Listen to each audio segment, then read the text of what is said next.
કાંકરેજ તાલુકા Thara police station વિસ્તારમાં ચોરેલી bike ગણતરીના જ કલાકોમાં પકડી પાડતી થરા પોલીસ.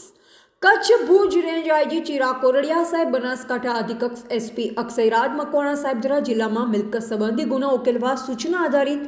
માર્ગદર્શન હેઠળ એસઆર માનકર દ્યુત ડીવાયએસપી સાહેબ માર્ગદર્શન સૂચના હેઠળ થરા પોલીસ સ્ટેશન વિસ્તારમાં ગત તારીખ 4/12/2024 રોજ ફરિયાદી શ્રીનું હીરો કંપનીનું Splendor plus bike register number GJ08CA8516 નંબરનું બાઇક ચોરી થયેલ ફરિયાદી દ્વારા થરા પોલીસ મથકે ગુનો નોંધાવેલ, જે મિલકત સંબંધી ગુનાની ગંભીરતા પીઆઈ આર એ જારિયા સાહેબ દ્વારા એક ટીમ બનાવી આરોપી ગોકળભાઈ લાલાભાઈ રબારી કોલા રહેવડા સીમ ખસાવાડા રસ્તા પરથી તાલુકા કાંકરેજવાડા પાસે GJ08CA8516 નંબર આગળ પાછળ હીરો કંપનીનું કાળા કલર સિલ્વર પટ્ટાવાળું બાઇક આગળ ટોપા પર મેલડી સ્ટીકર લગાવેલ બાઇક જોતા એન્જિન ચેસિસ નંબર ચેક કરતા ચોરાયેલું બાઇક જાણવા મળતા બાઇક કબજે લઈ 30,000 રૂપિયાના મુદ્દામાલ સાથે કબજે લઈ આગળની કાર્યવાહી હાથ ધરવામાં આવી.